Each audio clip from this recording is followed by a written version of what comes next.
Okay, please. Okay, hello, my name is Laith. Today I'm going to be talking to you all about the Berbers and the state, Morocco's development of identity and modernization. Before I begin though, I would like to talk to you all about the word Berbers. It's actually not supposed to be used. If anyone ever travels to North Africa, or any place in North Africa that has, the Berbers there, don't call them a Berber. It's actually very insulting, and they go by several names, and today, since I'm going to be focusing on Morocco, I'm going to be calling them the Amazigh, okay? So, I'm going to be talking about the Amazigh and the state, Morocco's development, and the identity of modernization. The word Berber was coined by the Romans in an effort to distinguish less developed tribes in Europe and in North Africa. And today, they're still kind of known as the Berbers, unfortunately. Okay, so who are they? Who are these Amazigh?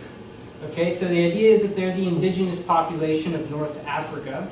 Their tribes span from all the way of western Egypt to Morocco and as far south as Niger and Mali. Okay, they all have different names, such as the Tuareg and the Amazigh and the Rifians. There's a bunch of them. They all have their own language. Their script is called Tamazight. That's what it looks like there.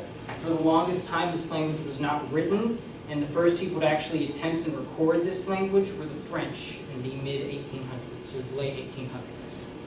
And for since this language had not been recorded and written down, it was hard for people to learn this language, and education would be a huge issue for them going into schools that were taught in Arabic and French. This is going to be a huge issue in the future. So who are they? So they're tribal villages. They're scattered, as you guys can see. They're very agricultural and really good conservationists. They have a really deep bond with the land, and have figured out really good methods in agriculture. And they settled in the Atlas Mountains for, today I'm talking about the Moroccans. They settled in the Atlas Mountains, okay? And they figured out ways to cultivate the land in the valleys. Okay, language. Okay, in ancient times, Okay, so in ancient times, these tribes were never really unified. They were never unified. Actually, we're just going to move on here to a brief history. These tribes were never at all unified before the spread of Islam in the 7th century. In the 11th century came a gentleman. His name was Ibn Abdallah Yassin. He was a Berber and traveled to these huge Islamic cities and witnessed the awe and awesome development, and came back inspired and wanting to do the same thing in the Maghreb, which is basically a word for all the land west, okay, which is a really good depiction of where Morocco is today. He came back with two goals, wanting to convert all of the Berbers, or the Amazigh, to Islam and to unify them. Okay, eventually he does that, and that's how they got the Almoravid dynasty. This is the 11th century. The Almoravid dynasty became one of the most powerful and most economically networked dynasties, especially in the 11th century, not just for Africa, but all of Europe. They controlled these straits here, so their trade routes traveled all the way, the Mediterranean, around Africa and into Indonesia. The Almoravids played a huge role in spreading Islam. Okay, so here's a picture of some of their coin. It has religious text on it, and this was one of their ways of spreading Islam throughout the world.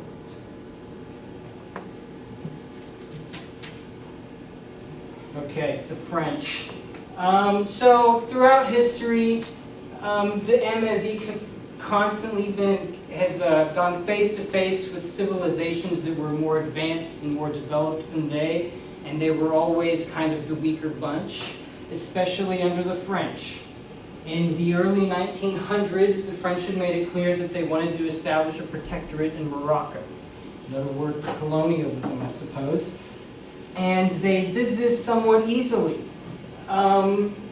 The only big, what do you call it? Excuse me. There's a word here. The Berber, okay, opposition. The biggest group of opposition were the Berbers.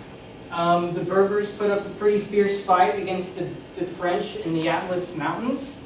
Okay, eventually, they lose, the French win in 1934, but the Berbers, or the Amazigh, were not looked at subjects. They were looked at as potential political partners in the, I guess, the exploitation of Morocco. Okay, so the French went in there with a plan to divide and conquer, and they wanted to divide the Amazigh from the Arabs. Okay, and they were favored, and they honestly they were impressed with the Berbers' opposition and warfare, and they figured that there's something to be learned here. So they sent linguists to learn this language, and that's how the French were the first ones to record this language. They came out with the book La Nouvelle Grammaire de l'Amazigh, excuse my French, and this book was created to help incoming French to engage with the Berber, the Amazigh, and the Arabs. Okay, the solid relations between the Amazigh and the French resulted in sour relations between the Amazigh and the Arabs. And that's going to be a huge thing when independence comes along, which is next. Okay.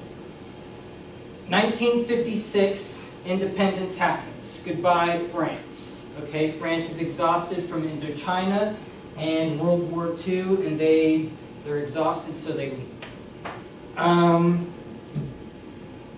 The king was Muhammad V. He didn't have a long rule. Okay, so I'm not going to talk too much about him. But in 1961, the king was King Hassan II. And immediately with his rule began marginalization against the Berbers.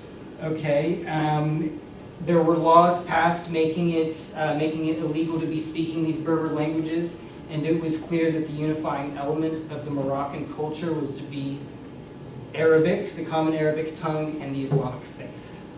Okay, under Hassan II, he violated a lot of human rights laws and was a dictator, if there ever was one, and he just created a really bad rep for Morocco during this era.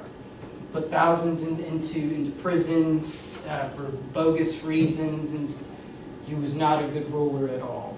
Okay. In addition to the post-independence came the Istiqlal Party, which means independence in Arabic.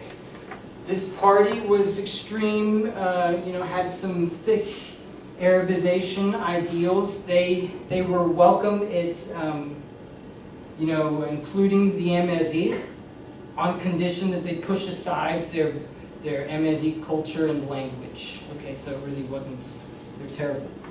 Okay, in this post-independence era, there was a decline in the number of Amazigh speakers, these Tamazight speakers, but there was an increase in self-conscious and who we are, the identity of I need to pick it up. Okay, all right, the Amazigh culture movement.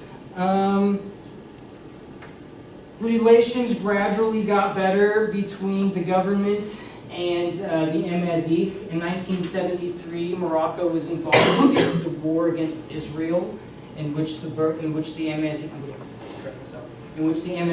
were conscripted and plated and fought and were honored at the end of this.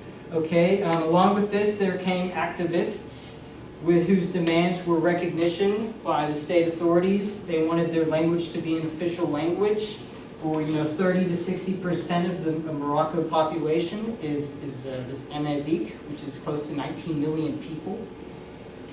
Okay, their demands, redress injustices that through corrective education, there were a lot of socio-economic underdevelopments in Amazigh communities.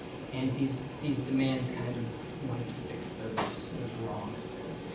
And in the 80s, political groups started to back these Amazigh activists, because there was a rise of Islamist activists, and they wanted to keep them out of power so that they backed the Amazigh.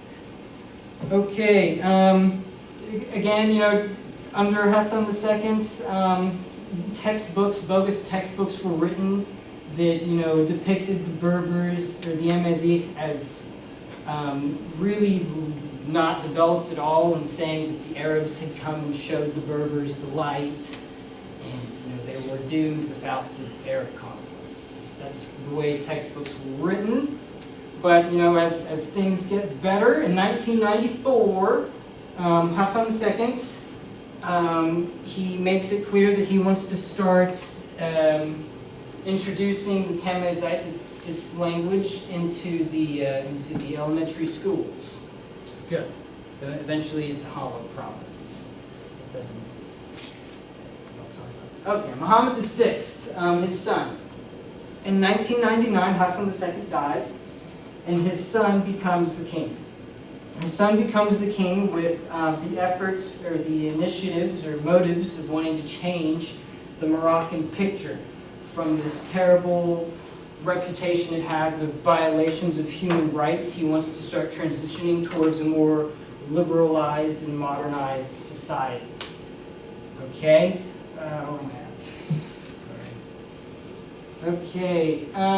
He did not want to leave out the Amazigh heritage, and he showed a lot of interest in them. He would go on tours into these little Amazigh villages, you know, taking pictures and pouring money into these programs, you know, that wanted to develop these communities. And I think his wife is actually Amazigh right now. That's his wife is. Okay, and he's doing all this stuff for political support. He's wanting to modernize and liberalize Morocco in order to get financial, you know, economic and political support from the EU and other Western countries. Okay, and in 2001 he establishes the Royal Institute for Amazigh Culture, who is supposed to preserve this language, has rewritten that La Nouvelle Grammaire de la Amazigh, and to at one point it was just for individual dialects, and nowadays it focuses on common grammatical elements in all these dialects. Okay, and it's gonna be used more in the future. Okay, the Arabs. I'm sorry. The Arab Spring. Okay, you know, in 2011, Mohammed Bouazizi, in 2010, he lights himself on fire, and it causes a huge chain of these Arab states to revolt against oppression. Morocco was one of these states. Okay, and there was sustained demonstrations in the streets of Rabat and Casablanca. So, you know, Morocco was an absolute monarchy. He controlled the state, he controlled religion. It's illegal to talk against, you know, these things. They felt that he had too much power. A new constitution came along in 2011. You know, he would name a new prime minister, defer some of his power to the prime minister, freedom of thought, more checks and balances, which is all fine and dandy. But what's good about for the Amazigh? Okay, and I'll tell you. The Amazigh became an official language alongside with Arabic and French. They were acknowledged as part of the Moroccan fabric, which is widening what the Moroccan identity was. Okay, he's now including this whole 19 million people as part of the Moroccan culture. Okay, so he's reestablishing the identity. Okay. Following 2011, waves of integrating Amazigh heritage into public life was rising. Now there are television channels, there are radio stations. That is the Tamazight language in Latin script. That's what happens. And today, more than 4,000 elementary schools are teaching this language. And this is all kind of a way for Morocco to strengthen its democratic credentials. We've got a long way to go. Nothing's perfect right now, but look at this sign. Okay, so I don't know if y'all can see that. That's Arabic, there's French, and then there's Amazigh. They added that to the street signs, which is exciting.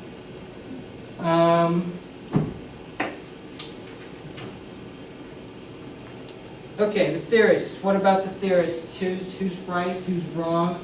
Okay, so they all kind of had elements to, the theorists. Smith's language theory. Smith believed that language was the conveyed identity of the people, and that language is the heritage. For the Amazigh, they hold that their language is their core identity, and that's what sets them apart from these Arabs and other Moroccans. Okay, Hobsbawm, he was saying that the nationalism was a false consciousness, that it was invented by the elites and stronger powers to make them act against their own self-interests. I think that the French did that in a way.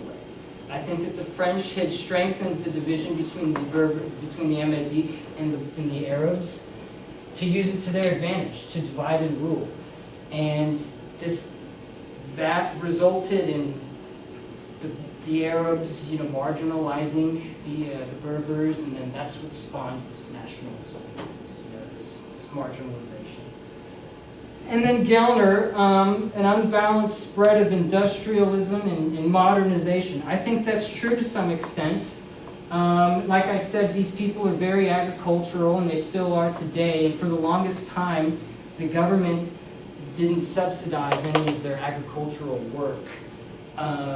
They weren't given proper materials, and they weren't given good water rations as well.